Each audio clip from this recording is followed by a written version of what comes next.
4 clans, 1 crown, endless blood. Chapters 1. 4 clans, 1 crown, endless blood. This is the story of a world where the moon doesn't just light the night, it commands it. Where 4 ancient werewolf bloodlines have warred for centuries over a throne that hasn't been claimed in 300 years.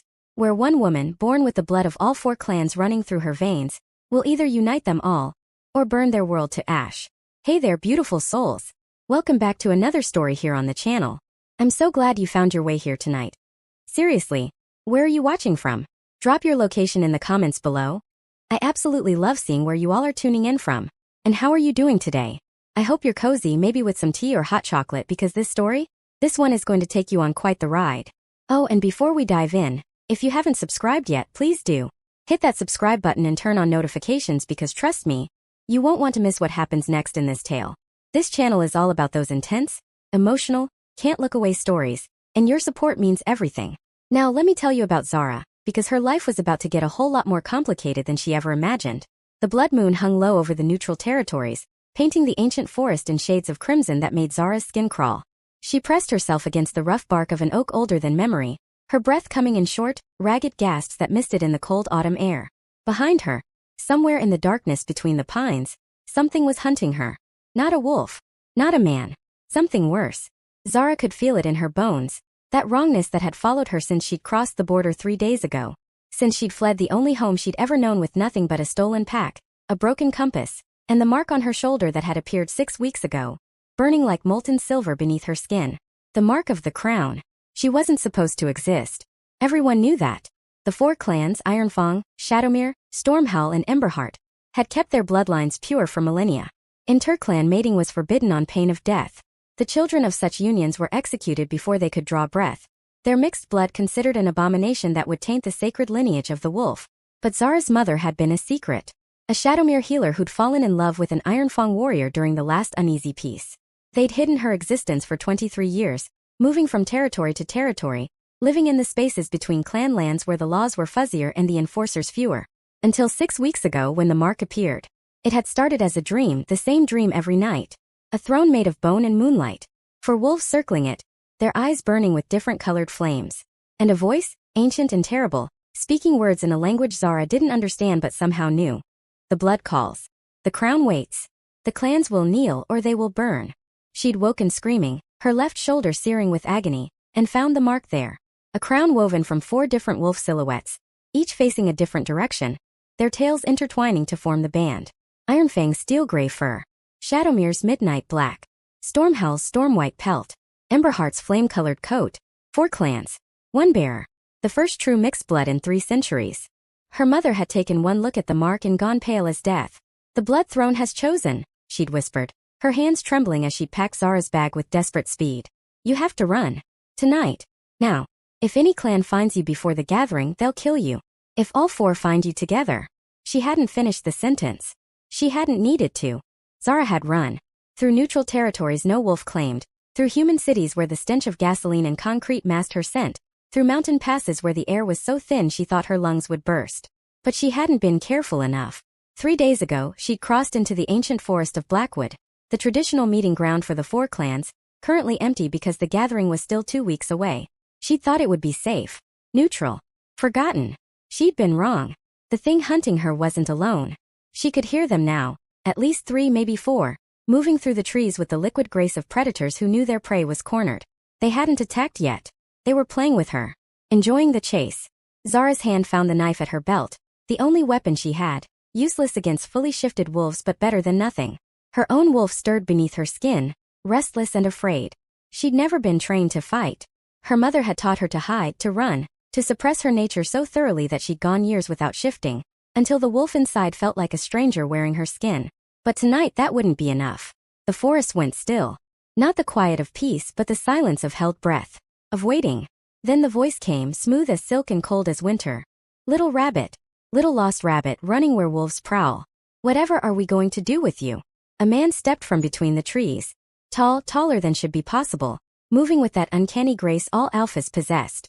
Hair black as the shadows that seemed to cling to him. Eyes the color of new blood. He wore darkness like a cloak, and when he smiled, his teeth were too sharp for any human. Zara knew him. Everyone knew him. Cade of Shadowmere. The Night Prince. third in line for his clan's throne, but widely considered the most dangerous wolf in the 4 territories. Ruthless where his brothers were political, merciless where they were merely ambitious. The clan's executioner, sent to handle problems that required permanent solutions. And he was looking at her like she was the most interesting problem he'd encountered in years. "You're far from home, little mixed blood," he purred, circling her slowly. His nostrils flared as he caught her scent, and something flickered in those crimson eyes, surprise maybe, or recognition. Or should I say homes? Plural?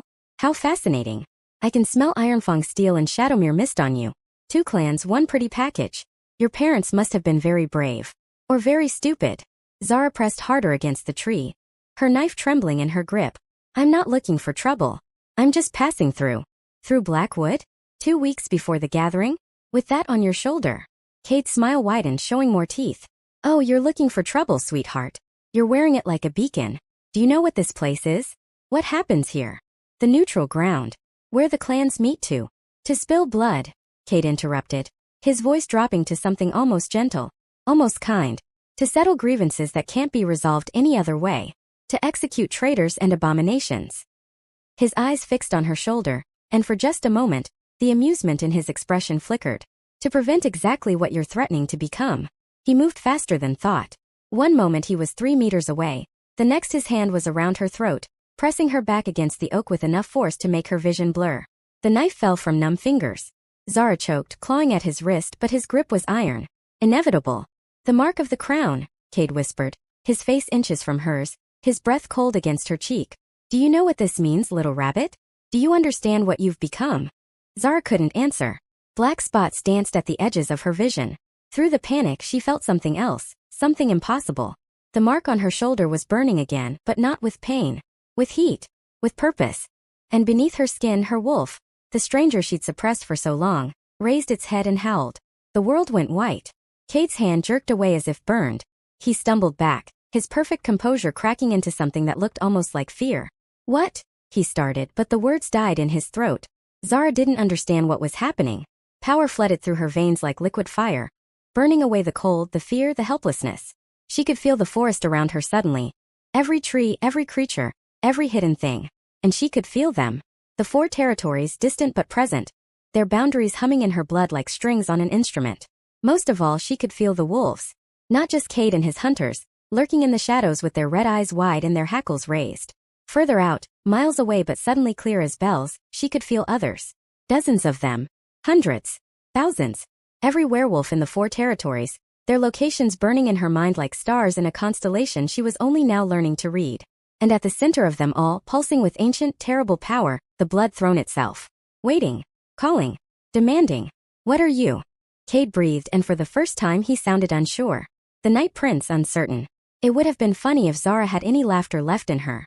"I don't know," she whispered, and her voice came out different. Resonant, layered, as if multiple people spoke through her at once. "But I think I'm supposed to find out." The power peaked, then receded, leaving her shaking and empty. But the awareness remained. The connection. She could still feel them all waiting, watching. And she could feel something else too. 3 other presences, distant but approaching fast. Alphas. Leaders. Each from a different clan. Each drawn by the same pulse that had just rippled through the territories like a stone thrown into still water. They were coming. All of them. And they would find her with Cade's handprints on her throat and the mark of the crown blazing on her shoulder. Cade seemed to feel them too. His expression shifted, calculating, and when he looked at her again, something had changed in his eyes. The predator's amusement had been replaced by something more complicated. More dangerous. "Well," he said softly, almost to himself, "this is unexpected." He bent, retrieving her fallen knife with casual elegance, and held it out to her hilt first. "Take it. You look ridiculous without a weapon." Zara stared at him. "You're giving me back my knife? I'm giving you a chance." His smile returned, but it was different now, sharper, hungrier. "The others will be here in minutes. Kane of Ironfang, all righteous fury and noble intentions. Leo of Stormhowl, cold as ice and twice as calculating. Ash of Emberheart, burning with temper and territorial rage. They'll see what you are, what you carry, and they'll try to destroy you before the gathering can legitimize your claim." "My claim?" Zara's head was spinning. "What claim? I don't want." "You don't get to choose," Cade interrupted. "The Blood Throne chose you. That means you have a claim to the crown. The first legitimate claim in 300 years. And that makes you either the savior of our kind. He paused, his eyes meeting hers with something that looked almost like respect. Or the spark that burns us all to ash. In the distance, engines roared. Wolves howled. A chorus of different voices, different powers, all converging on this single point in the forest where a terrified mixed-blood girl stood with a stolen knife and an impossible destiny. Cade stepped closer, close enough that she could smell the winter and pine on his skin, the predator beneath the polish. Here's what's going to happen, Zara of nowhere and everywhere. I'm going to help you. Not because I'm kind, I'm not. Not because I believe in your cause, I don't even know what it is yet. But because you represent chaos and chaos is useful to those who know how to wield it. He pressed something into her hand. A token, she realized, made of shadow-forged silver bearing the crest of Shadowmere. This will get you through Shadowmere territory without my kin tearing out your throat. Go north to the ruins of High Moon. There's an entrance to the old tunnels there, paths that predate the clans. You can hide until the gathering. Why? Zara demanded, her voice barely steady. Why help me at all?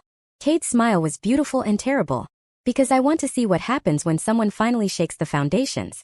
300 years of stalemate, of careful peace, of four alphas circling each other like sharks afraid to bite. It's boring, little rabbit. And you. He reached out, his fingers brushing the mark on her shoulder with something that might have been reverence. You are the opposite of boring.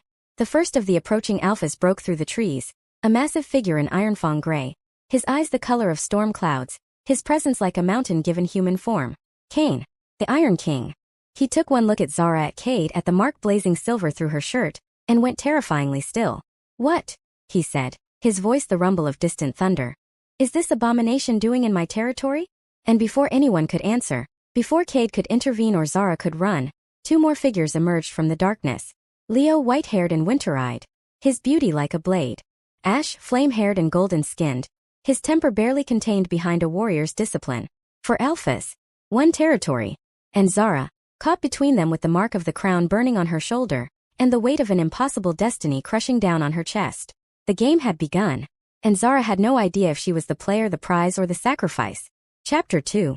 Zara had expected to die in the next 30 seconds. The four alphas facing her, Kane with his mountain's fury, Leo with his glacial calculation, Ash with his barely banked flames, and Cade with his dangerous amusement, could tear her apart before she could draw breath to scream. The power that had surged through her moments ago had receded, leaving her shaky and vulnerable. A rabbit surrounded by wolves who'd finally stopped playing with their food. But none of them moved to attack. Kane spoke first, his gray eyes never leaving the mark on her shoulder. The crown, he rumbled. And there was something in his voice that Zara couldn't identify, wonder maybe or dread. It has chosen. Obviously, Cade drawled, leaning against the oak with casual elegance that belied the tension in his frame. The question is what we do about it. The gathering is 2 weeks away. By tradition, any claim to the throne must be presented before all four clans, witnessed by the elders, challenged according to the old laws. She has no claim, Ash snapped, his golden eyes flashing with barely contained fire. She's an abomination. Mixed blood. The laws are clear, her very existence is a crime. And yet the mark is on her, Leo observed quietly. The Stormhowl Alpha had barely moved since arriving, his white hair catching the moonlight, his winter-pale eyes studying Zara with unsettling intensity. The Blood Throne does not choose lightly. In 3 centuries it has never chosen at all. Now it chooses her. That suggests the laws themselves may be incomplete. Kane stepped closer, and Zara forced herself not to flinch. Up close, he was even more imposing. Broad shoulders that spoke of years fighting in Ironfang's brutal warrior trials, scarred hands that had killed for his clan, a face carved from granite and tempered in blood. But his eyes, when they met hers, held something unexpected. Curiosity. And beneath it, a weariness that spoke of burdens too heavy for any one wolf to carry. What's your name, mixed blood? He asked, and his voice had gentled slightly. Zara. Zara. He tested the name, tasting it. Your mother, she was Shadowmere. I can smell the mist on you.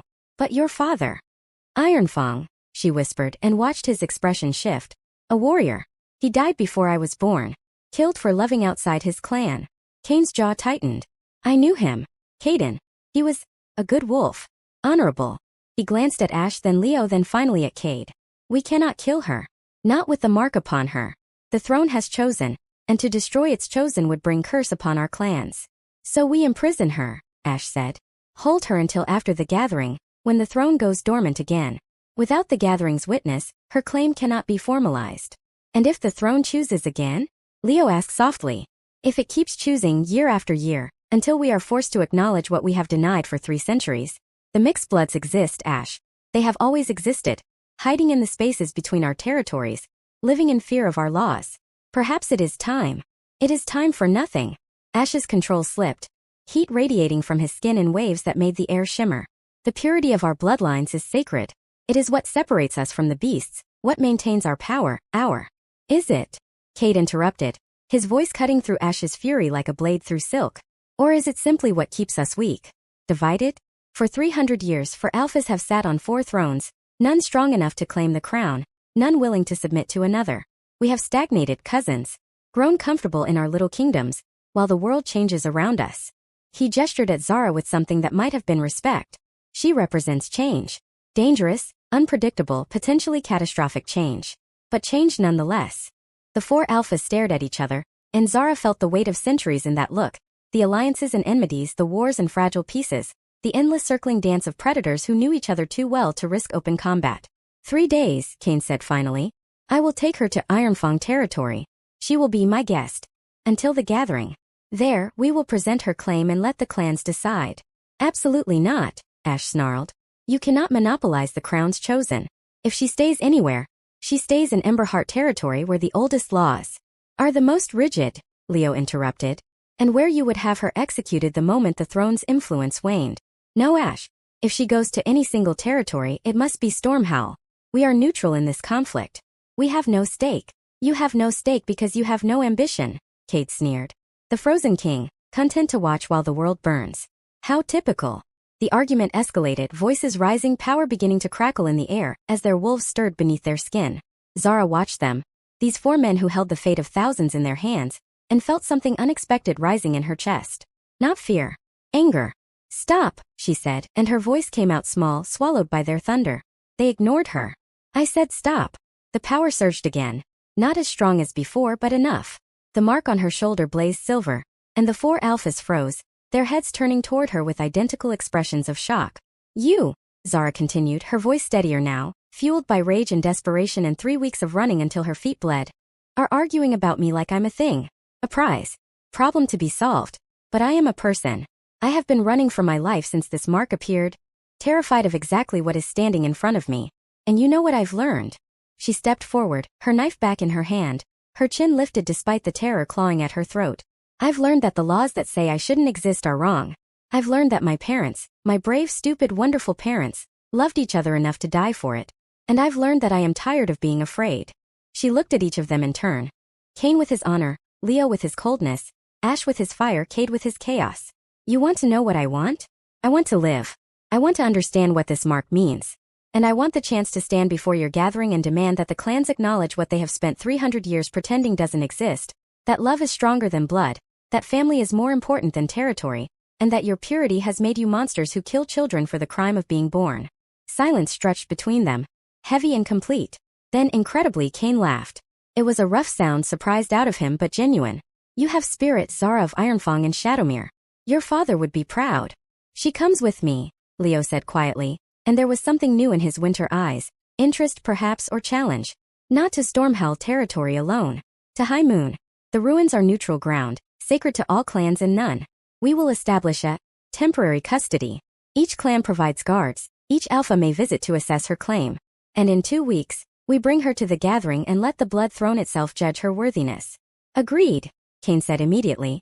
Acceptable, Ash grudgingly conceded. How delightfully civilized, Cade murmured, but he was smiling. Very well. But I claim first watch. The little rabbit and I have unfinished business. Zara wanted to argue, wanted to demand that they stop making decisions about her life without her consent. But she was exhausted, overwhelmed, and painfully aware that she was alive only because these 4 predators had decided, for their own complicated reasons, not to kill her yet. Fine, she said. But I'm keeping the knife. Cade's laugh followed her as they led her from the forest, toward a destiny she didn't understand and a throne she didn't want. The ruins of High Moon had once been a city. Zara could see it in the broken columns that thrust from the earth like giants' fingers, the mosaic floors half buried in centuries of leaf litter, the archways that framed the stars in patterns no living wolf remembered. This was where the first alphas had gathered, before the clans divided, where the blood throne had been forged from the bones of the first wolf and the light of the first moon. Now it was a graveyard, and her prison. They had given her shelter in what had once been a temple. For walls still standing, a roof of sorts, an altar that served as both table and reminder of what this place had been. The four alphas had established their cordon with military precision. Ironfang warriors to the east, Stormhowl scouts to the north, Emberheart sentries to the south, and Shadowmere shadows, literally, shadows that moved and watched and reported to Cade, to the west.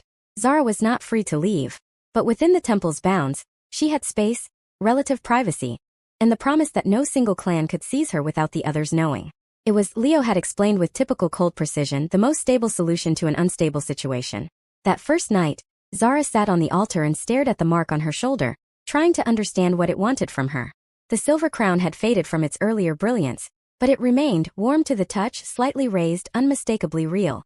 She thought of her mother, fleeing with her through the night when Zara was too young to understand why they never stayed anywhere long. She thought of the stories her mother had told, fairy tales she'd assumed, about a time when one alpha ruled all wolves, when the clans were united, when the blood throne was more than an empty symbol. Once, her mother had whispered, on nights when the moon was full and the running was done, there was a queen, the first wolf's chosen. She held the crown and kept the peace, and for 1,000 years, no wolf went hungry and no child was killed for mixed blood. What happened to her? Young Zara had asked. She died. And the clans, rather than choose a new queen from among themselves, let the throne go empty. They preferred division to submission. And so we have war and law and the killing of children like you. Her mother had held her close then, fierce and afraid. But the throne remembers, my love. It waits.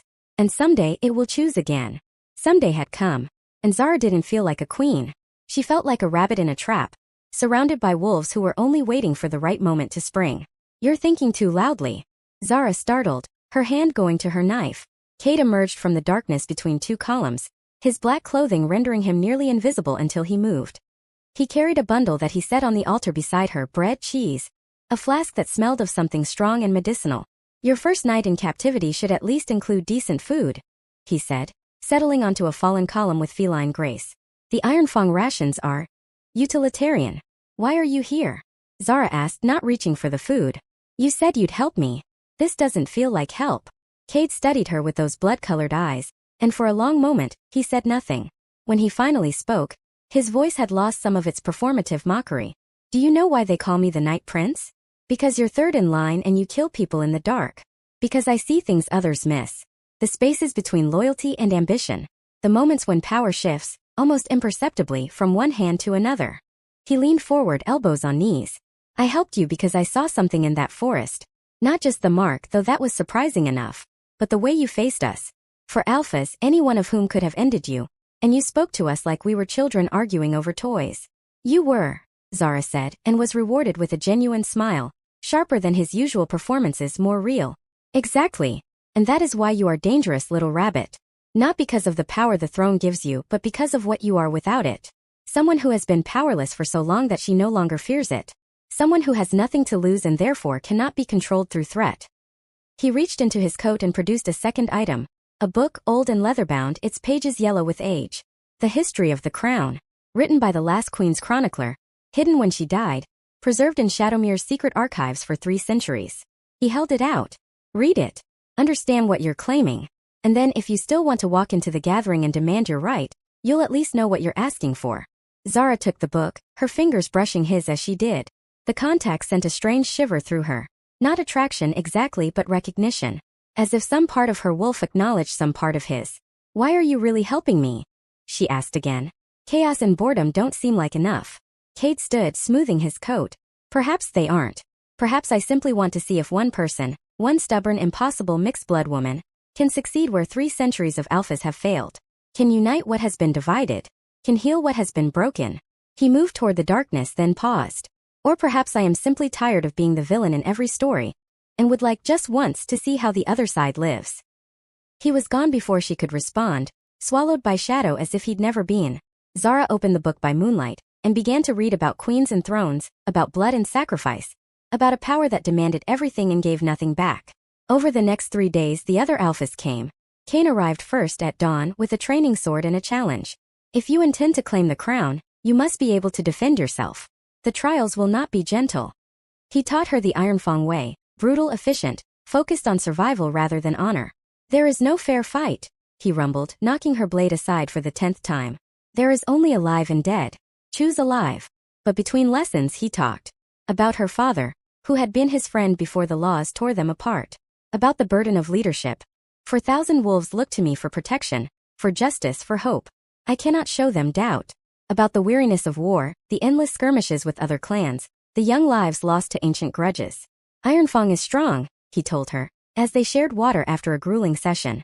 But strength without purpose is merely violence. For 300 years we have had no purpose beyond survival. Perhaps. He hesitated, rare uncertainty crossing his granite features. Perhaps you could give us one. Leo came in the evening, when the air grew cold and the stars emerged. He brought maps of the territories of the neutral zones, of the hidden paths that connected them all. Knowledge is power, he said, his winter eyes tracking her progress as she memorized borders and strongholds. The more you know, the less you can be controlled. Stormhowl, he explained, had maintained its neutrality through information. They knew every clan's secrets, every alpha's weakness, every pressure point that could be applied if negotiations turned hostile.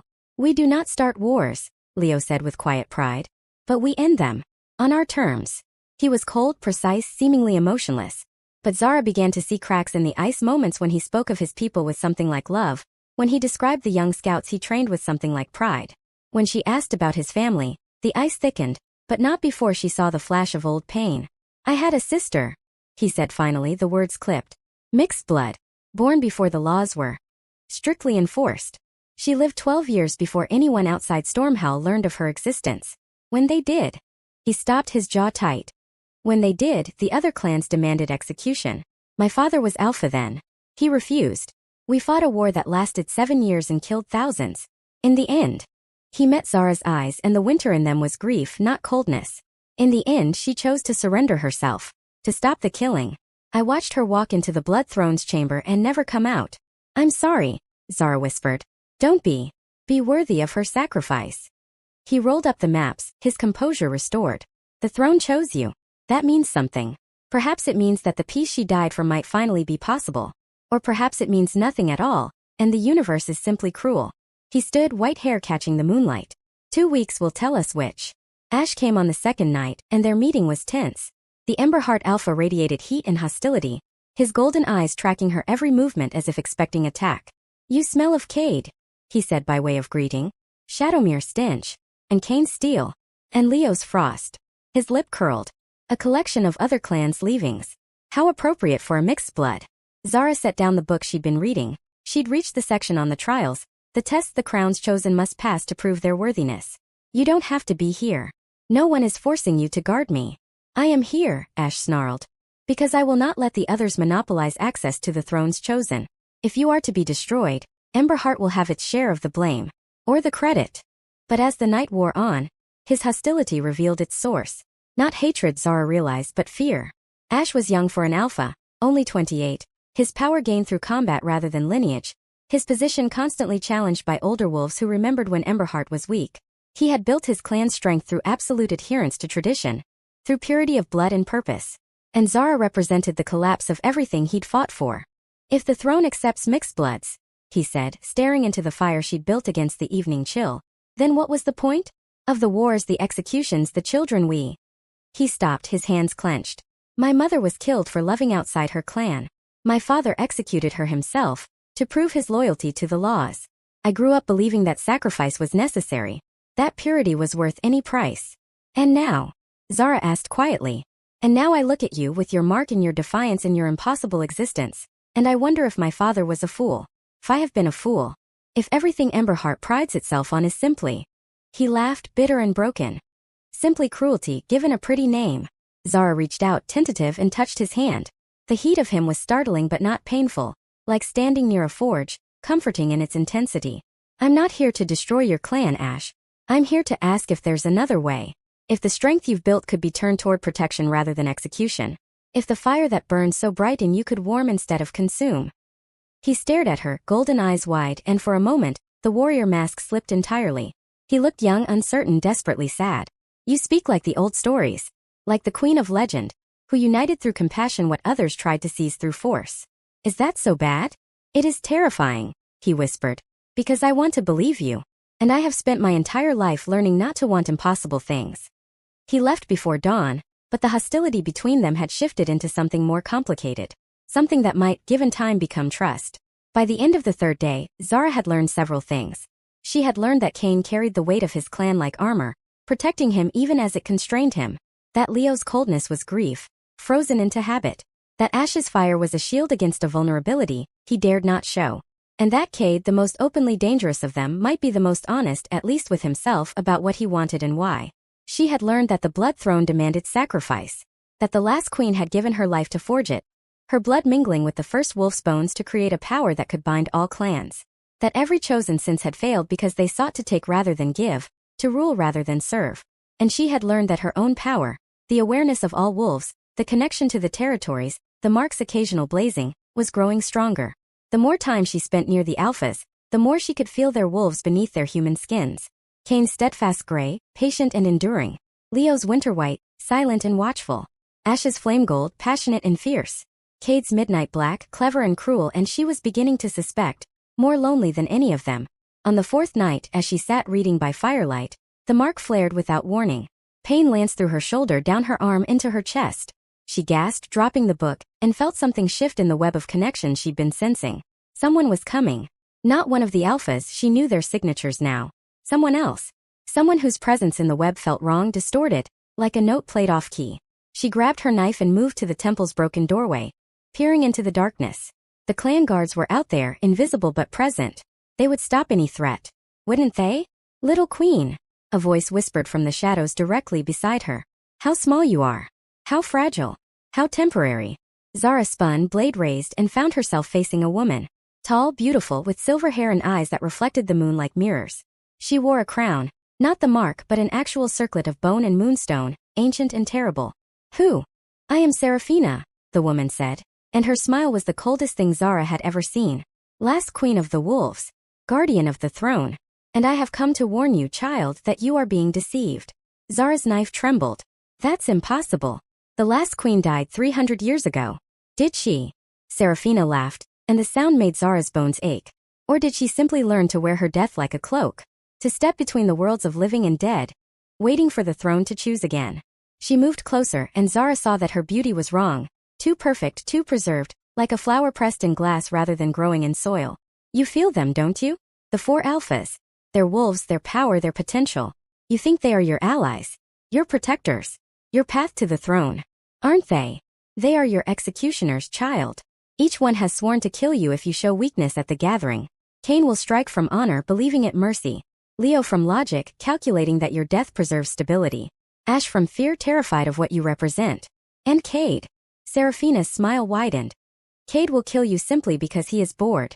And your death will be entertaining. I don't believe you, Zara said, but her voice was thin.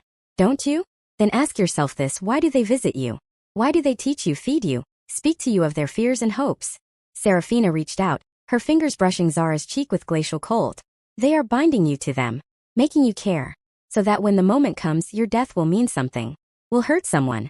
Will prove, finally and forever, that the blood thrones chosen can be destroyed, and the old ways can continue. She stepped back, her form beginning to fade like mist in morning light. The gathering is in 10 days, little queen. Between now and then you must choose: trust the wolves who surround you or trust yourself alone. One path leads to the throne, the other leads to the grave. And then she was gone, leaving Zara alone with her knife and her doubts and the terrible weight of a crown she had never asked to wear. Chapter 3. Zara didn't sleep that night. She sat by the dying fire, turning Seraphina's words over in her mind, testing them against everything she'd learned about the four alphas. Kane, who had spoken of his friend Caden, her father, with genuine grief, who had taught her to fight not to conquer but to survive. Could that have been manipulation? A long game to earn her trust before the blade fell? Leo, who had shared his sister's story, the pain still raw after all these years. Had that been calculated? A specifically chosen vulnerability designed to make her feel understood? Ash, whose hostility had cracked into something like hope. Had that been the true performance, the kindness merely bait on a hook? And Cade, who had given her the book, who spoke of chaos and change and wanting to see the other side of the story. Cade, who had no reason to help her except his own inscrutable motives. Was he the most dangerous of all because she could not predict him? The mark on her shoulder pulsed, faint and warm, offering no guidance. The web of connections remained. She could feel the four alphas in their respective territories, could sense their wolves moving through dreams or meditation. None of them felt threatening. But could she trust her senses? Could she trust anything? Dawn brought Kane as expected. He carried breakfast and a new training blade, heavier than yesterday's, designed to build her strength. You look tired, he observed, setting down the food. Did you sleep? Someone visited me, Zara said, watching his face carefully. A woman. She claimed to be Seraphina, the last queen. Kane went still. The gray in his eyes seemed to darken, storm clouds gathering. That's impossible. Seraphina is dead. Has been for 3 centuries. She looked very alive. She warned me that you, all of you, plan to kill me at the gathering. That your kindness is a trap. For a long moment Kane was silent. Then slowly he sat down across from her, his massive frame making the ancient stones seem fragile. The dead do not walk, he said carefully. But power lingers. The blood throne is made of sacrifice. Seraphina's life, the first wolf's bones, the blood of thousands who have died in its name. Such power creates echoes, memories that think themselves real. You think I imagined her? I think the throne is testing you. The path to the crown is not simply about power, Zara. It is about judgment. About knowing truth from deception, ally from enemy, reality from shadow. He met her eyes and there was no deception in his, only concern and something deeper. Weariness perhaps. Or hope. I cannot prove my intentions to you. Words are easy. But I can tell you this. My father executed my mother for mixed blood sympathies. I watched him do it, watched him justify it with law and tradition and purity. I have spent my life trying to be different from him, and failing because the system he served is too strong for one wolf to change. He reached out, his scarred hand covering hers. You represent the possibility that I might finally succeed. That the system might change. I will not kill you, Zara. I will die before I let another mixed blood child die for the crime of existing. His hand was warm, calloused, strong. Zara wanted to believe him, needed to believe someone. Then help me, she said. Help me understand what I'm facing. The trials, what are they really? The book speaks of tests but not specifics. Kane's expression shifted, becoming guarded. The trials are variable. They adapt to the chosen. But traditionally they involve 3 challenges. Strength to prove you can defend the realm. Wisdom to prove you can govern it. And sacrifice to prove you are worthy of the power you seek. Sacrifice, Zara repeated, her stomach tightening. What kind of sacrifice? The last queen gave her life to create the throne. The chosen before you gave other things. Limbs, eyes, the memories of those they loved. The throne demands payment, Zara. It always demands payment. Before she could process this, a howl cut through the morning air. Not the greeting of a clan wolf, something wilder, more desperate. Kane was on his feet instantly, blade in hand, his body positioning itself between Zara and the sound. Stay here, he commanded. That is not one of ours. But Zara was already feeling it through the web. The intruder, a wolf she didn't recognize, running through the neutral zone with desperate speed. Behind it, pursuing with terrible patience, were others. Many others. A hunting pack closing in. They're being chased, she said, grabbing her knife. A lone wolf, mixed blood, I think. My senses are confused, but the signature feels like mine. Like mixed blood. And behind them at least 20 hunters. Ironfang by the feel of them. Kane's head whipped around. Ironfang does not hunt without my command. These do. They're not yours, they're renegades. Exiles maybe, or... She reached deeper into the web, and what she found made her blood run cold. They're hunting the mixed blood. For sport. It's a game to them, Kane. Who can kill the abomination first? Kane's roar shook the ruins. He was moving before Zara could react, shifting as he ran. Gray fur bursting through skin, bones reforming. The massive Ironfang wolf emerging from the man's body with terrifying speed. He crashed into the undergrowth, heading for the chase, and Zara followed. She couldn't match his speed, not in human form, but the web guided her.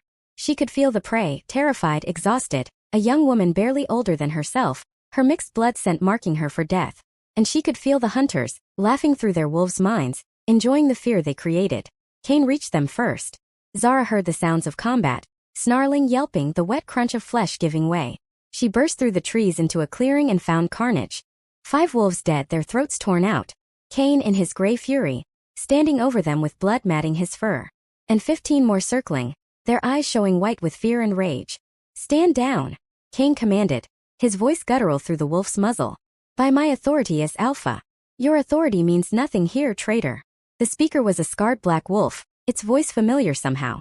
Zara realized with shock that it was Damien, Kane's cousin, exiled 3 years ago for attempting to seize the throne through blood magic. You protect the abomination. You teach her, feed her, prepare her to claim what belongs to true wolves. You are no alpha of mine. The 15 attacked as one. Kane was magnificent. He moved like thunder given flesh, his gray form tearing through their ranks, leaving death in his wake. But there were too many. Even as he killed 3, 4, 5, the others found openings, claws raking his flanks, teeth closing on his legs. He staggered, and Damien lunged for his throat. Zara didn't think. She reached into the web and pulled. Power flooded through her, more than she'd ever channeled. The mark on her shoulder blazed white-hot, and suddenly she could see the connections between the wolves, not just feel them but touch them. The bonds of pack loyalty, of blood relation, of command and submission. And she could twist them. Damien froze mid-lunge, his body going rigid as Zara seized the thread that connected him to his followers and yanked. The loyalty they'd sworn, the bonds they'd formed, it all collapsed under her will, rewritten in an instant. The 15 wolves stopped attacking, turned, looked at Damien with new eyes, new allegiance. To her. "Kneel," Zara commanded, and her voice resonated with the throne's power. "Or die." They knelt. Even Damien, fighting every inch of the way, was forced to the ground by the weight of his own broken bonds. Kane shifted back, human and bleeding, his eyes wide with shock. "What did you do?" "I don't know," Zara whispered, staring at her hands. The power was receding, but she could still feel the 15 new connections she'd forged. They were hers now, bound to her will, their wolves subject to her command. "I felt them in the web and I just reached. And they couldn't resist." "Blood magic," Kane said, and there was fear in his voice. "That's blood magic, Zara. The forbidden art. The ability to control other wolves through their bonds. It's how Damien tried to seize power. It's why he was exiled." "I didn't mean to. I was trying to save you." "I know." Kane reached her, his hands gripping her shoulders. "I know. But the others won't understand. If they learn you can do this, can rewrite loyalty and command with a thought." He trailed off, but Zara finished the thought. "They'll kill me. Not for being mixed blood. For being dangerous." Kane nodded, his expression grim. "We need to hide this. Practice control, learn to use it only when necessary, never as first resort. And we need to find out if this is a throne gift or something else." "The woman," Zara said slowly. "Seraphina. She said the throne was testing me. Maybe this is part of the test. Or maybe it's part of the trap." Kane released her, turning to the kneeling wolves. "These are yours now. Bound to you, not their former alpha. What will you do with them?" Zara looked at the 15, at their fear, their confusion, the dawning horror as they realized what had been done to them, and at Damien, who glared at her with pure hatred, even as his body forced him to kneel. "Release them," she said. "All of them. I don't want slaves. I don't want anyone bound to me who doesn't choose it." She reached into the web again, more carefully this time, and severed the connection she'd forged. The wolves staggered, gasping, their autonomy returning. Several collapsed, weeping. Damien snarled, shifting back to human form, his body covered in scars from Kane's attack. "You should kill me," he spat. "I will not stop. None of us will. The purebloods will rise against you, abomination. We will tear you apart before we let you claim the crown." "Then you'll try," Zara said quietly. "And I'll keep choosing not to become the monster you think I am." Kane bound Damien and the others, calling for Ironfang guards to take them into custody. As they were led away, he turned to Zara with something new in his eyes. Not just hope but awe. "The throne chose well," he said. "That choice, mercy when you could have commanded, freedom when you could have controlled. That is the mark of a true queen." But Zara was looking at her hands, at the power still humming beneath her skin, and wondering what price the throne would eventually demand for its gifts. The attack changed everything. Leo arrived within the hour, his winter eyes tracking over the blood-stained clearing with clinical precision. Renegades. Exiles. This was not coordinated, merely opportunistic. He looked at Zara. "But it will not be the last." Word spreads. The mixed blood with the crown's mark, guarded by 4 alphas. Every fanatic, every purist, every wolf who fears change will see you as a target. "Then we increase security," Ash said, appearing from the south with flame-colored fur still fading from his skin. He'd run all the way from Emberheart territory, Zara realized, moved by urgency she'd never seen in him before. "Triple the cordon. No one approaches without verification." "That is not sustainable," Cade murmured, emerging from shadow as he always did. "The gathering is in 9 days. If we appear to be hiding her, protecting her, it will fuel the rumors that she is weak. That she requires guardians rather than allies." "She nearly died today," Kane growled. "Your concern for appearances is concern for survival," Cade interrupted, his voice sharp. "Zara needs to appear strong, capable, worthy of the throne. If she walks into the gathering looking like a prisoner surrounded by guards, she will be destroyed by politics before any trial can begin." They argued for alphas, for perspectives, for visions of what Zara needed. She listened for a time, then walked away, moving to where the young mixed-blood woman had collapsed after her rescue. She was unconscious, her breathing shallow, her mixed blood signature. Stormhowl and Emberheart, Zara now recognized, fading weakly. Zara knelt beside her, touching her shoulder, and felt the web respond. The connection between them, mixed blood to mixed blood, resonated like a bell struck in perfect pitch. She needs a healer, Zara said, not turning around. Shadowmere if possible. Their healing magic works best with blood trauma. The alphas fell silent behind her. Then Cade laughed, low and genuine. You felt her condition through the web. Identified her clans. Prescribed treatment. He moved to stand beside Zara, looking down at the unconscious girl. The throne's gifts are growing faster than I anticipated. Her name is Maya, Zara said, the knowledge coming from somewhere deeper than the web. She's 17. Her mother was Stormhowl, her father Emberheart. They hid her in the neutral territories, but Damien's hunters found the scent. She looked up at Leo, then Ash. She has family, people who love her. We need to find them, protect them before the hunters do. Ash's golden eyes were wide. You can sense all that? From touch. I can sense everything, Zara whispered, and the weight of it pressed down on her. Every mixed blood in the 4 territories. Every hidden child, every secret union. Every life lived in terror of discovery. They're all in the web, Ash. All connected to me now that the mark has awakened. I can feel their fear.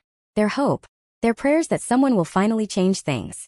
She stood, facing the 4 alphas, and her voice was steady despite the tears tracking down her cheeks. This is what Seraphina meant. What the throne is testing. Not whether I can fight or rule or sacrifice. Whether I can bear the weight of them all. Whether I can be queen not just in name but in truth. Responsible for every wolf, pure blood or mixed, who looks to the crown for protection. Kane stepped forward. You don't have to bear it alone. No, Leo agreed, and there was warmth in his winter eyes, the ice cracking. You have allies. Whether you trust us fully or not, we are here. For now, Zara said. Until the trials begin. Until the throne demands its sacrifice. She wiped her face, straightening her shoulders. But you're right, Cade. I need to appear strong. Capable. So here's what we're going to do. She outlined her plan, the risks, the preparations, the appearance she needed to project. As she spoke, the alpha's expression shifted from concern to surprise to, finally, reluctant respect. You've been planning this, Ash said, almost accusing. I've been reading, Zara corrected. The history Cade gave me. The old ways before the clans divided. The queen didn't rule from a throne, surrounded by guards. She traveled. She listened. She settled disputes personally, showed her face, proved her power through presence rather than proclamation. You'll be vulnerable, Kane objected. I'll be visible. There's a difference. Zara met his eyes, then each of the others in turn. The gathering is in 9 days. Between now and then, I will visit each of your territories. Learn your people, your concerns, your hopes. I will show the clans that the crown's chosen is not a hidden mystery but a living wolf, ready to serve. And when the trials begin, I will face them not as a stranger demanding power, but as someone who has already begun to earn it. Silence stretched between them. Then slowly Cade began to applaud. Chaos, he murmured, his smile sharp and genuine. Beautiful, unpredictable chaos. You proposed to turn the entire structure on its head in 9 days. To force the clans to see you, know you, judge you on substance rather than prejudice. Will you help me? Zara asked. All of you. Kane knelt first, the Iron King bowing his head to a mixed-blood girl with a stolen knife and an impossible dream. I am yours to command. Leo followed, his winter grace making the gesture elegant. Stormhowl stands with you. Ash hesitated longest, his fire warring with his fear. But when he knelt, it was with the full weight of his conviction. Emberheart burns for you. Cade did not kneel. He never would, Zara suspected. His pride, his position, his very nature forbade submission. But he bowed deeply, and when he met her eyes, there was something like pride in his crimson gaze. Shadowmere moves in darkness. But for you, little queen, we will walk in light. 9 days. For territories. 1,000 dangers known and unknown. And at the end of it, the gathering. The trials. The throne's final test. Zara touched the mark on her shoulder, feeling its warmth, its weight, its terrible promise. Then let's begin, she said. Chapter 4. The next 7 days passed in a blur of travel, confrontation and transformation. They started with Ironfang, Kane's territory, mountainous, harsh, beautiful in its brutal way. The clan's stronghold was carved into living rock, a fortress that had never fallen because it could not be approached without being seen, could not be besieged without starving the besiegers first. Kane had sent word ahead, but word was not enough. When Zara walked into the great hall, 4,000 Ironfang wolves looking down from tiered galleries, the silence was absolute. Then the whispering began. Mixed blood. Abomination. The Night Prince's pet. The Iron King's shame. Kane moved to stand beside her, his presence a mountain's promise. But Zara stopped him with a touch. This was her test. Her moment. "I am Zara," she said, and her voice carried through the hall without amplification, the throne's power lending it resonance. "Daughter of Cade of Ironfang and Zara of Shadowmere. Born in secret, raised in fear, marked by the crown 6 weeks ago. I am everything your laws say should not exist." She walked forward into the center of the hall, turning to face all quarters. "I am also your queen. Not by choice, I would have lived and died in hiding, content with survival. But the throne chose. And I have learned that when power calls, we can answer with fear. Or we can answer with purpose." She reached into the web, feeling the Ironfang wolves all around her. Their skepticism and hostility, and beneath it, their weariness. Their hunger for something to believe in. "I know your concerns. Your fears. You think a mixed blood will favor her own kind, elevate the abominations above the pure. You think the clans will dissolve, the old ways crumble, chaos consume us all." She found a face in the crowd, a young wolf barely more than a boy, his eyes wide with desperate hope. Mixed blood, she realized. Hiding in plain sight, his Stormhowl white hair dyed to match Ironfang gray. She smiled at him and watched him straighten, stand taller, meet her gaze without fear. "I tell you this," Zara continued. "I will not destroy the clans. I will complete them. For 300 years we have been less than we were, divided, diminished, denying ourselves the strength that comes from all bloodlines united. The throne was created from unity, from sacrifice for the greater whole. That is what I offer. Not the erasure of Ironfang, but its fulfillment. Not the death of tradition, but its evolution." She spoke for an hour, answering questions, deflecting challenges, revealing her plans for the territories, the road she would build between them, the trade she would encourage, the mixed blood she would protect and integrate rather than execute. By the end, the whispers had changed. Possible. Dangerous. Necessary. Hope. They left Ironfang with 300 new supporters. Wolves who would spread her words, defend her reputation, prepare the way for her claim. And with one unexpected gift. Elena, Kane's sister and the clan's master smith, who announced she would forge Zara's crown herself if the throne accepted her. "Not for you," Elena said, her gray eyes assessing. "For what you represent. The possibility that my children, mixed blood, hidden, forbidden, might someday walk in daylight." Stormhowl came next, and the contrast could not have been sharper. Where Ironfang was stone and fire, Stormhowl was ice and wind. Their citadel perched on a glacier's edge, accessible only by paths that Leo's scouts knew and no enemy could find. Leo had prepared his people differently. They knew Zara's story before she arrived, knew it from their alpha's own lips, told with a rare emotion that had convinced them before she spoke a word. The Stormhowl wolves were reserved, clinical, assessing her with eyes that missed nothing. Zara showed them her mind, the plans she developed for information sharing between clans, for the neutral arbitration of disputes, for the systematic dismantling of the secrecy that forced mixed bloods to live as fugitives. She spoke their language, efficiency, logic, long-term benefit over short-term comfort. "You propose to end our neutrality," an elder observed. "Stormhowl has survived by being the mediator, the balancer. If we commit to your vision, we become partisan, targeted. You propose to end your irrelevance," Zara countered. "Neutrality has kept you safe, but it has also kept you small. The other clans tolerate you because they must, not because they respect you. Under my rule, Stormhowl's knowledge, your strategic position, your disciplined minds, these become assets to be valued, not weapons to be feared." Leo watched her with something like wonder. Afterward, in his private chambers, he spoke of his sister again, Luna, the mixed blood who had surrendered herself to stop a war. "She would have loved you," he said quietly. "She always believed that love could be stronger than law. I thought her naive. Now I think she was simply early." Emberheart was fire and fury as expected. Ash had not prepared his people, had in fact forbidden any mention of Zara's visit until she arrived.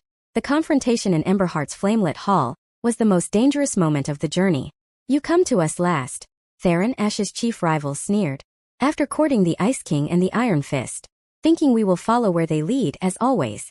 Emberheart is not a follower, mixed blood. We are fire. We transform, we consume, we do not bend." Zara felt the heat of the hall, the literal flames that burned in braziers around the perimeter, the metaphorical fire of a clan that had defined itself through resistance. And she understood finally what Ash had been fighting against. "I come to you last," she agreed, "because you are the most important. Ironfang provides strength. Stormhowl provides wisdom. Shadowmere," she paused, glancing at Cade, who watched from the shadows with amused interest, "provides necessary flexibility. But Emberheart provides passion, the fire that transforms rather than destroys. The will to change what must be changed regardless of cost." She walked to the nearest brazier, holding her hand over the flames. Your laws have killed more mixed bloods than any other clans. Your purity is most rigid, your enforcement most brutal. Because you are afraid. Afraid that if you let one spark of difference ignite, the whole forest burns. The fire licked at her skin, hot but not burning. The mark on her shoulder pulsed, and she felt the flames respond, bending to her will, shaping themselves into a crown of living fire that hovered above her head without touching her. I tell you this, Emberheart. The fire is already lit. I am the spark you tried to extinguish, the flame you thought you controlled. You can try to smother me now, and burn yourselves in the attempt. Or you can guide me, shape me, help me burn away what must be destroyed so something better can grow. The crown of fire blazed brighter, and Zara turned to face them all, Theron and his challengers, Ash and his supporters, the thousands of Emberheart wolves who had never seen their laws challenged from within their own hall. I am not asking you to follow, she said. I am asking you to lead. To be the fire that transforms the world, rather than the ash that remains after transformation fails. They gave her their support, not unanimously, not easily, but enough. Theron withdrew his challenge to Ash, at least for now. And Ash himself, afterward, pulled her aside with hands that trembled slightly. You used my words, he said. What I told you that night in the ruins. About fire warming instead of consuming. I used your truth, Zara corrected. You gave it to me. I'm simply giving it back, amplified. He stared at her, golden eyes searching. I am afraid, he whispered. Every moment of every day. That I'm wrong. That I'm weak. That the fire will burn me if I let it loose. I know, Zara said. I feel it in the web. The fear that drives you, that shapes your anger. That makes you fierce and brittle and desperately sad. She took his hands, feeling their heat, their strength, their vulnerability. But I also feel what else is there. The hope you don't dare name. The love you don't dare show. The wolf who wants to protect rather than destroy. If only someone would give him permission. Ash's breath caught. You see all that? I see you, Zara said simply. All of you. The fire and the fear and the desperate, beautiful hope that they might someday balance. He kissed her then, not romantically, not yet, but with a gratitude that bordered on desperation. A promise that bordered on surrender. When he pulled back, his eyes were wet, but his smile was real. Emberheart is yours, he said. Not because you convinced us. Because you saw us. Truly saw, when no one else has bothered to look in 300 years. Shadowmere was last, and Cade had prepared nothing. No speeches, no arrangements, no formal presentation. He simply led her into the heart of his territory. The labyrinth, a maze of tunnels and caverns where his people had lived in darkness since before the clans divided. Shadowmere does not follow, he said, as they walked through passages that shifted and changed, guided only by his memory and the subtle markers known to his kind. We do not lead. We exist. We observe. We intervene when intervention serves our interests, and withdraw when it does not. Then why help me? Zara asked. Why give me the book, the token, your time? Cade paused in a chamber where phosphorescent fungi provided the only light, turning to face her with eyes that seemed to glow in the darkness. Because you asked. Because you looked at me, truly looked, and saw something other than the Night Prince, the executioner, the monster in children's stories. He moved closer, close enough that she could feel the chill radiating from his skin, the predator's heat beneath it. I have killed, Zara. More than you can imagine. For my clan, for my queen, for my own amusement when the centuries grew too long and too dull. I am everything the stories say and worse. And yet you trusted me. Still trust me despite everything you know. I trust what I feel in the web, Zara said. The loneliness beneath the polish. The weariness beneath the danger. You want change, Cade. You want to be something other than what you've become. You just don't believe you deserve it. His hand rose, fingers brushing her cheek with glacial gentleness. And if I told you that I want you? Not for politics, not for chaos, not for any reason beyond the fact that you make me feel alive for the first time in 200 years. Zara felt her pulse accelerate, her wolf stirring in response to his proximity. The attraction was real, had been since the forest, perhaps since before, some recognition deeper than conscious choice. But she also felt the complications, the dangers, the way desire could become dependency, how passion could obscure judgment. I would say that we have 2 days until the gathering, she answered carefully. 2 days until trials that may kill me, sacrifices that may break me, a throne that demands everything and promises nothing. If I survive, then we can explore what this is, what we might become. Cade's smile was sad and genuine. A conditional acceptance. How appropriate for a queen. He withdrew, the moment passing, but his eyes remained warm. Very well. 2 days. And if you live, little rabbit, I will show you what Shadowmere truly offers. Not darkness but depth. Not hiding but healing. The places where even monsters can be something else. They returned to the surface as dawn broke over the territories. 2 days. 48 hours until the gathering, until the trials, until everything Zara had worked for would be tested against traditions 3 centuries strong. And somewhere in the darkness behind them, Seraphina watched. Zara could feel her now. A cold spot in the web, a silence where there should be nothing. The dead queen's warning echoed. They are your executioners. Your death will mean something. But also Zara realized, studying the 4 alphas who had gathered around her. Kane with his steady strength, Leo with his careful wisdom, Ash with his passionate fire, Cade with his dangerous depth, also perhaps wrong. Perhaps the executioners had become allies. Perhaps the trap had become a foundation. She would find out in 2 days. Chapter 5. The night before the gathering, Zara couldn't sleep. She sat in the temple at high moon, the book Cade had given her open on her lap, reviewing what she knew of the trials. Strength, wisdom, sacrifice. 3 tests, each designed to break the unworthy, each demanding more than the last. The first trial, the maze of bodies, required the chosen to navigate a labyrinth filled with the physical manifestations of their fears. Past failures, lost loved ones, worst moments given flesh and hunger. Only those who could confront their darkness without being consumed could reach the center.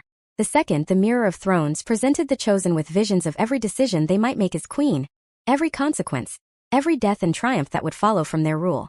The wisdom to govern required bearing the weight of infinite possibility without breaking. The third, the altar of sacrifice, demanded payment. The last queen had given her life. Others had given limbs, senses, memories. The throne required proof that the chosen valued the realm above themselves, that they would pay any price for the power to protect. Zara had prepared as best she could. She had faced her fears in meditation, accepting her parents' deaths, her years of hiding, her terror of being seen and known and judged. She had studied governance until her mind reeled, accepting that every choice would cost someone, that perfect justice was impossible, that the best she could offer was consistent compassion.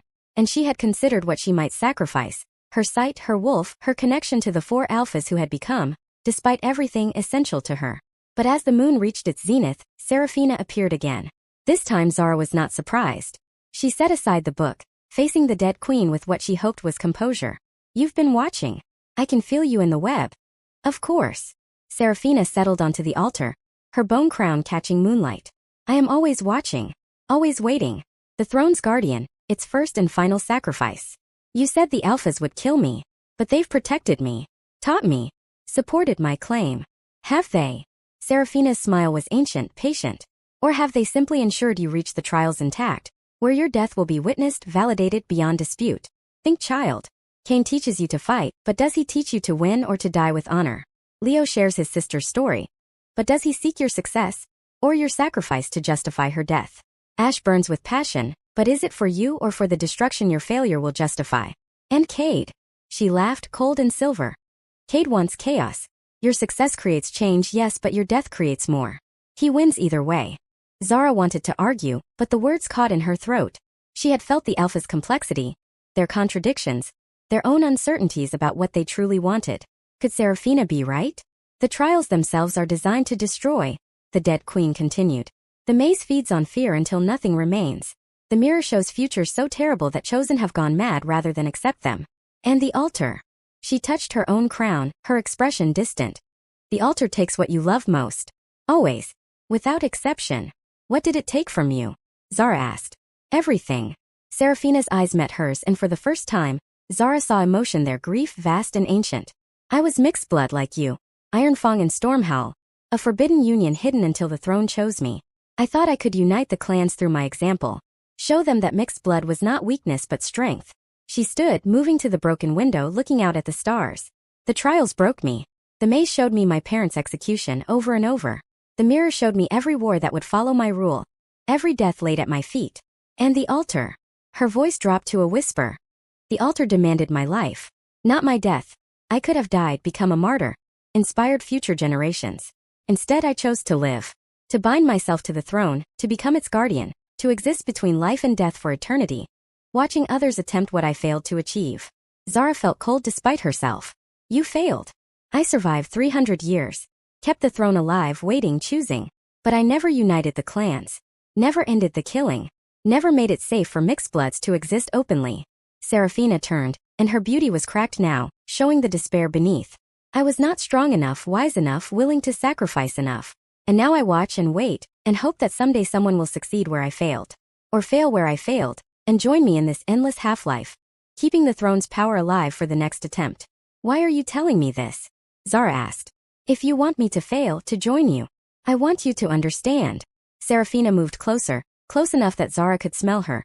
Cold stone and old magic, the scent of graves and endurance. The throne does not want a queen. It wants a sacrifice. Someone to bind themselves to its power, to become its engine, its prisoner. The crown is not a symbol of rule. It is a shackle. The blood throne is not a seat of power. It is a prison, and I have been its only inmate for 3 centuries. She reached out, her fingers tracing the mark on Zara's shoulder. You feel the web. The connection to all wolves. I felt it too once. Seems like power, like awareness, like godhood. But it is also responsibility. Every pain, every fear, every death in your realm you will feel. Every choice you make will echo through thousands of lives. And the throne will demand more and more, until there is nothing left of you but the function of ruling, the mechanical protection of subjects who will never truly know you, never truly love you, never understand what you gave to keep them safe. Zara thought of the 4 alphas.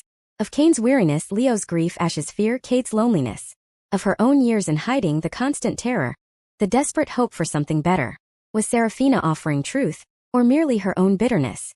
What do you want from me? Zara asked directly. Refuse the throne, Seraphina said, equally direct. Tomorrow when the trials begin, walk away. Reject the crown's call, let the mark fade, live as a normal wolf. Mixed blood, yes, hunted perhaps, but free. Find love if you can. Build a life if you're able. Do not bind yourself to an eternity of sacrifice for a realm that will never appreciate it. And if I don't refuse, then you will face the trials. And you will either die, break, or join me in this endless vigil. Seraphina's expression softened, becoming almost maternal. I do not wish you harm, child. I wish you escape. The same escape I was too proud, too hopeful, too stubborn to take for myself. She began to fade, her form dissolving into moonlight. Choose wisely, Zara. The throne offers power, but power is its own prison. The crown offers immortality, but immortality is its own death.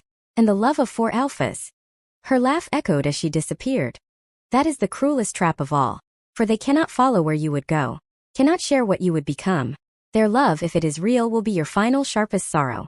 Zara sat alone in the temple, the dead queen's words heavy in the air. She thought of her mother, who had given everything to keep her hidden, safe, normal. Who had died 3 weeks ago, killed by hunters who caught her scent while Zara was away. Who had died without revealing her daughter's location even under torture. She thought of her father, dead before she was born, who had loved enough to create her despite knowing the cost. And she thought of the thousands in the web, the mixed bloods hiding, the pure bloods weary of war, the children who deserved better than the world they'd inherited. Could she walk away? Should she? The mark pulsed, warm and waiting. The web hummed, connected and expectant. And in the distance she felt the 4 alphas approaching for the final journey to the gathering, their wolves bright in her awareness, their hearts, complex, contradictory, possibly treacherous, possibly genuine, beating in rhythm with her own. Tomorrow she would choose. Tomorrow everything would change. Chapter 6. The gathering place was older than memory. Zara stood at the entrance to the Valley of the First Wolf, where 4 territories converged in a basin of stone and ancient magic. The blood throne waited at the valley's center, a construction of bone and moonlight that seemed to shift when viewed from different angles, now massive as a mountain, now intimate as a chair, always terrible, always beautiful. Thousands of wolves filled the valley's slopes, purebloods from all 4 clans, their colors distinct: Ironfang gray, Shadowmere black, Stormhowl white, Emberheart flame.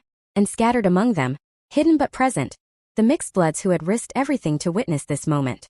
The 4 alphas stood at the valley's 4 cardinal points, each surrounded by their clan's elders. They had not spoken to Zara since dawn, maintaining the formal distance required by tradition. But she could feel them in the web. Kane's steady determination, Leo's controlled anxiety, Ash's barely banked fire, Cade's dangerous calm. And she could feel something else. Seraphina, everywhere and nowhere. The dead queen's presence saturating the ancient stones. The trials would begin at moonrise. Until then, Zara waited in the preparation tent, dressed in simple gray. No clan's color, all clans' color. Elena had given her the crown she'd forged, a circlet of meteoric iron and moonstone, but Zara left it on the altar. She would earn it or not wear it at all. The tent flap opened. Zara expected an elder, a priest, a functionary. Instead, all 4 alphas entered, breaking protocol, breaking tradition, breaking the careful distance they'd maintained. They know, Kane said without preamble. His granite face was harder than she'd ever seen it. About the blood magic. The control you exercised in the forest. Someone told the elders. Each clan's council knows. It wasn't us, Leo added quickly. We agreed to keep it secret. But Seraphina has been whispering, Ash finished, his golden eyes burning. To the purists, the traditionalists, the wolves who fear any change. She's told them that you're not just mixed blood. You're a threat to their very will. A controller. A monster worse than any they've imagined. Cade moved to stand beside Zara, his presence cold and certain. The trial format has been changed. Instead of the traditional 3 tests, there will be 1. The altar of sacrifice. You will be bound to the throne immediately. Your life force offered to power its magic. If you survive the binding, you are queen. If you don't. He didn't finish. They're skipping the maze and mirror, Zara said slowly. The tests of strength and wisdom. Going straight to sacrifice. Because they don't want you to prove yourself, Kane said bitterly. They want you to die. The altar has killed every chosen who faced it unprepared. Seraphina only survived because she was already bound to the throne's power. She knew its demands, its limits. You don't. Zara stood, moving to the tent's opening, looking out at the valley filled with wolves who had come to see her crowned or destroyed. Why? Why is she doing this? She told me to refuse. To walk away. Why sabotage me if she wanted me to escape? Because you didn't walk away, Leo said quietly. You chose to face the trials. Chose to become what she couldn't become. A queen who rules rather than merely survives. And if you succeed where she failed. He paused, the winter in his eyes thawing to something like hope. You proved that her sacrifice was unnecessary. That she could have been free, if she'd been stronger, wiser, more willing to trust others. She wants you to fail, Ash said. Because your success would mean her 3 centuries of suffering were wasted. Were meaningless. Zara turned to face them, the 4 men who had become, despite Seraphina's warnings, despite her own doubts, essential to her existence. What do you want? Truly. If I walk into that valley and face the altar, knowing it may kill me, what do you want to happen? Kane spoke first, his voice rough. I want you to live. To rule. To prove that my father's laws, my mother's execution, my entire life of following tradition despite its cruelty, all of it can be redeemed by one wolf's courage. I want you to succeed, Leo said. Because Luna's death will finally mean something. Because the sister I couldn't save will be avenged by the queen I helped create. I want to stop being afraid, Ash whispered, his fire banked to embers. And you make me brave, Zara. You make me hope that fire can warm instead of burn. I need, you to show me that I can be more than my fear. Cade was silent longest. When he spoke, his voice was stripped of performance, of irony, of the protective mockery he wore like armor. I want you. Not as queen, not as symbol, not as chaos-bringer. I want you, Zara. The stubborn, impossible, compassionate wolf who looked at me and saw something worth saving. If you die tonight, I will continue existing because that is what I do. But I will not live. Not truly. Not ever again. Zara felt tears tracking down her cheeks, and didn't wipe them away. Seraphina said your love would be my sharpest sorrow. That you couldn't follow where I would go. She was wrong, Kane said. Or lying, Leo added. Or simply unable to imagine what we can imagine, Ash finished. Cade moved closer, his fingers finding hers, cold and certain. We are Alpha's little queen. We do not follow. But we will stand beside you. In the valley, at the altar, in whatever comes after. If you will have us. Zara looked at each of them. Kane's steady strength, Leo's careful wisdom, Ash's passionate fire, Cade's dangerous depth. And she made her choice, not with words but with action. She reached into the web and opened herself fully, letting them feel what she felt. The terror and the certainty. The grief and the hope. The love. Not romantic, not simple but profound and complex and undeniable. I will have you, she said. All of you. Not as subjects, not as supporters but as partners. As pack. As family, if you'll accept that word. They knelt, for Alpha's kneeling to a mixed-blood girl with no crown but the mark on her shoulder. And in the web their connections to her blazed bright, silver and gray and white and flame, weaving together into something the world had never seen. Then let's show Seraphina, Zara said. What she couldn't imagine. What 3 centuries of isolation couldn't teach her. That sacrifice doesn't have to be solitary. That power can be shared. That love, real, complicated, impossible love, is stronger than any throne. Moonrise turned the valley to silver. Zara walked to the blood throne alone, as tradition demanded. But in the web she was accompanied. Kane's steady presence at her back, Leo's careful attention scanning for threats, Ash's fire banked but ready, Cade's shadows moving with her, part of her, indistinguishable from her own. The throne waited. Bone and moonlight, ancient and hungry. Seraphina materialized beside it, her beauty restored, her smile triumphant. You came, the dead queen said. Despite everything. Despite knowing what awaits. I came, Zara agreed. But not to sacrifice myself alone. Not to become your replacement in an endless prison. The altar demands sacrifice, Seraphina said, her voice sharpening. That is the law. The throne's power requires life to sustain it. My life for 3 centuries. Or yours now and forever. The throne demands connection, Zara corrected. She had read Cade's book completely finally in the hours before moonrise. Had found the passages Seraphina had hidden. The truths the dead queen couldn't bear to acknowledge. It was created from unity. From 4 bloodlines mingled in sacrifice. The first wolf gave his life, yes, but he gave it to his pack, his family, his loves. The power comes from connection, Seraphina. From love shared, not life surrendered. She stepped onto the altar, feeling its power surge around her. You bound yourself alone.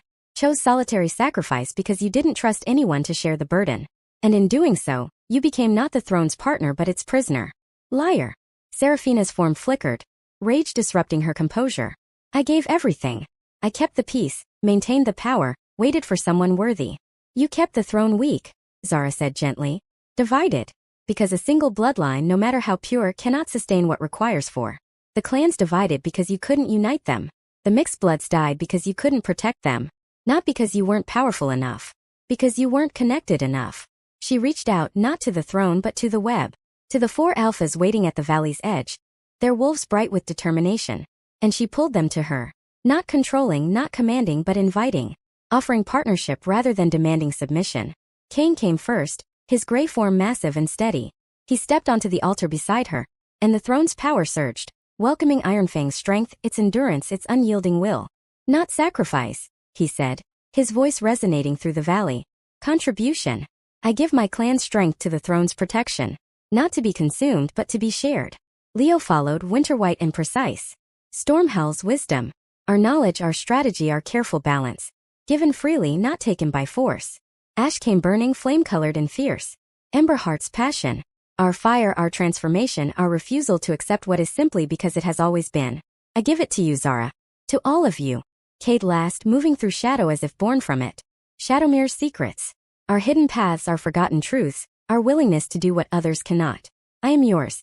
We are yours. Not as subjects but as pack. The throne blazed. The altar's power denied its solitary sacrifice, found instead a network of connection. 5 wolves for clans, all bloodlines represented in the mingled power that surged between them. Seraphina screamed. Her form, sustained by the throne's stolen energy, began to unravel. No, you can't. I gave everything 3 centuries. You gave alone, Zara said, feeling the power stabilize, the throne's hunger satisfied by connection rather than consumption. And now you're free. Truly free. Let go, Seraphina. Let the throne find its true purpose. Not prison but partnership. Not sacrifice but service. The dead queen's crown crumbled. Her beauty faded, revealing not a monster but a tired, grieving woman who had carried too much for too long. I wanted to be queen, she whispered. I wanted to change the world. You did, Zara said, and meant it. You kept the throne alive. You waited for someone who could finish what you started. That was your sacrifice. Not your life but your pride. Your insistence on doing everything alone. She reached out, touching Seraphina's fading hand. Rest now. Let us carry the burden forward. Not alone but together. Seraphina looked at the 4 alphas, at their connection to Zara, at the power flowing between them in patterns she'd never imagined possible. It really is different, she breathed. You really found another way. We found it, Zara corrected. All of us. Because you made it possible. Because you waited. Because you never stopped hoping, even when you called it despair. The dead queen smiled, truly smiled for the first time in 3 centuries. Then perhaps it was worth it. All of it. She looked at the throne, at the power she had sustained for so long, and nodded. Take it. Change it. Make it what I couldn't. She dissolved into moonlight, not destroyed but released, her spirit finally free to join the ancestors she'd served so long. And the throne, no longer hungry, no longer demanding, settled into its new configuration. A seat of connection rather than consumption. A crown shared rather than suffered. Zara sat, not on the throne but beside it, the 4 alphas surrounding her, their hands linked, their wolves mingling in the web that now encompassed all 5 of them equally. Not a queen, she said, her voice carrying through the valley, heard by every wolf present. But a nexus. A connection point. The throne's power flows through me, yes, but also through these 4. And through all of you who choose to connect. She stood, the mark on her shoulder blazing silver, gold, all colors of the 4 clans combined. The laws of purity are ended. The execution of mixed bloods is ended. The division of territories into armed camps is ended. We are one pack, one people, one blood, mingled, mixed, stronger for our diversity than we ever were in our isolation. The valley was silent. Then slowly a single voice, Elena rising from the Ironfang ranks. Long live the Nexus. Others joined. Mixed bloods first, their voices breaking with emotion as they emerged from hiding, claiming their place in the open. Then purebloods, uncertain but moved, recognizing the power they witnessed, the change that could not be denied. Long live the Nexus. Long live the pack. Long live the new beginning. Chapter 7. The first year was the hardest. Zara had expected resistance but not the depth of it. Purest factions in all 4 clans, wolves who had built their identities around blood purity, who saw the new order as existential threat rather than evolution, rose in rebellion. Damien, escaped from custody, became their figurehead, their proof that the old ways could still be fought for. There were battles. Small at first, skirmishes in neutral territories, attacks on mixed blood settlements that Zara had established as safe havens. Then larger confrontations as the purists organized, found allies in human military circles who feared werewolf unity, acquired weapons that could challenge even alpha strength. Through it all, the 5 Zara and her alphas, her pack, her partners, faced each challenge together. Kane's strength met the purest warriors head-on, breaking their formations with Ironfang discipline. Leo's wisdom anticipated their strategies, countering moves before they could be executed. Ash's fire inspired the mixed bloods to fight for their new place, their transformation from hidden refugees to proud citizens. And Cade's shadows moved through enemy ranks, disrupting, demoralizing, destroying leadership with surgical precision. Zara herself became something new. Not a warrior though she learned to fight, not a strategist though she learned to plan, but a symbol. She traveled constantly, visiting every territory, every settlement, every pack that had accepted the new order and those that still resisted. She listened more than she spoke, healed more than she commanded, connected through the web to every wolf who sought her presence. The purists called her witch, sorceress, the monster who controlled alphas through forbidden magic. And in their way they were right, she did control, but not through the blood magic she'd accidentally discovered. Through choice. Through love freely given and freely received. Through the demonstration that power shared was stronger than power hoarded. On the anniversary of her claiming, Damien made his final move. He had found an artifact, the Fang of Division, a relic from before the clans, created by wolves who feared unity as much as later wolves feared mixing. It could sever connections in the web, isolate wolves from each other, from their pack, from their very sense of self. He used it on Zara during a diplomatic visit to a border settlement. The pain was beyond anything she'd experienced, even the altar's demand, even Seraphina's cold touch. She felt the connections to her 4 partners tearing, shredding, the web around her collapsing into isolation. She fell, screaming, alone for the first time since the throne's claiming. But the connections did not fully break. Because they were not merely magical, they were real. Choice and experience and love, woven together until they transcended the web's physical manifestation. Kane felt her pain across the distance, dropped his command of a crucial battle to run to her. Leo analyzed the artifact's signature, found its weakness, transmitted the information through channels Damien couldn't block. Ash rallied the mixed bloods, their fire protecting Zara's fallen form from Damien's killing blow. And Cade faced Damien directly, not with shadow and trickery, but with open challenge, risking everything on single combat. Cade won. Barely. Damien died, the Fang of Division shattered, and Zara's connections restored themselves, not through the throne's power, but through the simple fact that her pack refused to let her go. She woke in Cade's arms, his blood mixing with hers, both of them trembling with aftermath. "You should have let me die," she whispered. "The battle was won without me," Cade finished. Ash's fire, Leo's planning, Kane's strength. They managed. Because you taught them to manage. To share. To be more than extensions of your will. He kissed her then, truly kissed her, the passion they deferred finally unleashed. "I love you," he said against her lips. Not as queen. Not as Nexus. Zara. The stubborn, impossible, compassionate wolf who looked at me and saw something worth saving. "I love you too," she said. "All of you. Each differently, each completely. Is that wrong?" "Is that?" "That is exactly right," Kane said, appearing at the tent's entrance, Leo and Ash behind him.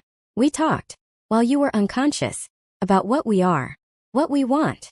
We don't want to lose you," Leo said quietly. "To death or to convention, or to the expectation that you must choose one when you love for. And we don't want to lose each other," Ash added. "The competition, the jealousy, the territorial instinct, we've worked through it. Found that what connects us is stronger than what divides. We are your pack," Kane finished. "Your partners. Your loves. However that needs to look, whatever form it needs to take. We are yours. And you are ours." Zara wept, then, healing tears that washed away the last of Seraphina's bitter legacy. The dead queen had been right about one thing. Love was the sharpest sorrow, because it meant vulnerability, risk, the possibility of loss. But she had been wrong about everything else. Love was also the greatest strength. The foundation of connection that made sacrifice bearable, that made power meaningful, that made life, however long, however complicated, worth living. Chapter 8. 5 years after the claiming, the last purist stronghold fell. Not to battle but to persuasion. Zara walked into their mountain fortress alone, against all advice, against all precedent, and spoke to them. Not as queen but as wolf. As someone who understood fear, who had hidden for years, who knew what it meant to believe that survival required isolation. I won't force you to accept me, she told the gathered purists, their faces hard with years of resistance. I won't force you to accept any mixed blood, any mingled union, any change you cannot embrace. But I will ask you to consider, truly consider, what you've protected and what you've lost. She showed them, through the web, the world beyond their fortress. The mixed blood children growing up without fear. The pure blood warriors finding new purpose in construction rather than conquest. The 4 clans, no longer 4 truly, but one people with many traditions, trading, intermarrying, building together what none could build alone. Your purity was real, she acknowledged. Your strength, your discipline, your sacrifice to maintain what you believed was right. I honor that. I grieve for every wolf who died believing they defended something essential. But the world has changed. The threats we face now, human technology, environmental destruction, the slow extinction of all wild things, require unity. Require all our strengths combined, not divided. She offered them amnesty. Not forgiveness, that would take time, work, demonstration of changed ways, but possibility. A path back from isolation, from hatred, from the fear that had driven them to Damien's desperate violence. Most accepted. Some did not, choosing exile over integration, death over change. Zara mourned them, but did not pursue them. The new world had no room for purist enforcement, but it had space for purist choice. Live as you will, believe as you will, so long as you do not impose your will on others. The fortress emptied. The purist threat ended. And Zara returned to the Blood Throne. Not to claim power, but to transform it further. With her 4 partners, she had spent 5 years studying the throne's nature, its connection to the web, its potential for evolution. They had learned that Seraphina's sacrifice, while unnecessary in its solitude, had pointed toward something true. The throne was alive in its way. Conscious. Hungry for connection, for meaning, for purpose beyond mere power maintenance. They offered it new purpose. Not as seat of rule, but as center of communication. A place where any wolf from any territory could connect through the web to any other. Where disputes could be arbitrated, where knowledge could be shared. Where the isolation that had enabled 3 centuries of division could finally end. The throne accepted. Or perhaps it had always wanted this, had chosen Zara specifically because she could offer what Seraphina could not imagine. Partnership rather than sacrifice. Community rather than solitude. The transformation took 3 days. Zara and her partners remained in the throne chamber throughout, connected to each other and to the throne, guiding its evolution through their combined will. When they emerged, the Blood Throne had become the heart of the pack. Still powerful, still central, but no longer hungry. No longer demanding. A tool for unity rather than a test of worthiness. Is it over? Ash asked, as they stood together in the valley where everything had changed. Truly over? It's never over, Leo answered, with the wisdom of his careful nature. There will be new challenges. New threats. New fears to overcome. But the foundation is solid, Kane said. The clans united. The mixed bloods free. The throne transformed. Whatever comes, we face it together. Together, Cade agreed. And his smile was no longer sharp with hidden sorrow, but warm with genuine contentment. Who would have imagined? The Night Prince content. Zara laughed, leaning into their collective embrace, feeling the web resonate with thousands of connections, thousands of lives improved, thousands of futures made possible by what they had built. I would have imagined, she said. That first night in the forest when you gave me back my knife and called me Little Rabbit. I imagined everything. I just didn't believe it could actually happen. And now? Kane asked. Now I believe. Now I know. She kissed each of them. Kane's steady lips, Leo's careful ones, Ash's fiery touch, Cade's cold that warmed. Love is stronger than law. Connection is stronger than division. And we, she gestured to the valley, the territories, the world beyond. We are proof. Chapter 9. 10 years after the claiming, Zara stood on the balcony of the transformed throne chamber, watching the sun set over territories that no longer knew war. Below her the valley teemed with life. Wolves of every color. Pure gray, pure black, pure white, pure flame, and every possible combination between. Moved through the streets of a city that had grown around the heart of the pack. Marketplaces where 4 clans' goods mingled. Schools where mixed-blood children learned alongside pure blood. Their differences celebrated rather than hidden. Temples where the old ways were honored, and new ways explored, and the only heresy was intolerance. She felt him approach before she heard him. Cade's shadow-silent footsteps, his winter and pine scent. He wrapped his arms around her from behind, his chin resting on her shoulder, and they watched the sunset together in comfortable silence. The others are coming, he murmured. Kane finishes his council session in an hour. Leo returns from the Eastern Territories tonight. Ash? He laughed, low and genuine. Ash is trying to teach the young ones to control their fire, and mostly succeeding in setting his own fur ablaze. Zara smiled, leaning back into his embrace. And you? What brings you from your shadows, Night Prince? Anniversary planning, he said. 10 years since the claiming. The pack wants celebration. I thought. He paused, uncharacteristically hesitant. I thought we might use the occasion for something more personal as well. He turned her to face him and she saw what he held. A ring simple and beautiful, forged from meteoric iron like her crown but inlaid with 4 stones. Gray for Kane's strength. White for Leo's wisdom. Flame-colored for Ash's passion. Black for Cade's own shadowed depth. We never formalized what we are, he said quietly. The 5 of us. The pack has accepted it, the world has adapted, but we never spoke vows. Never made promises beyond the practical. Are you asking me to marry you? Zara asked, amused and moved and slightly overwhelmed. All of you? Is that even? It is now, Cade said. We wrote new laws, remember? The old forms don't constrain us. We can create what we need. What we want. He knelt, the Night Prince kneeling not to power but to love.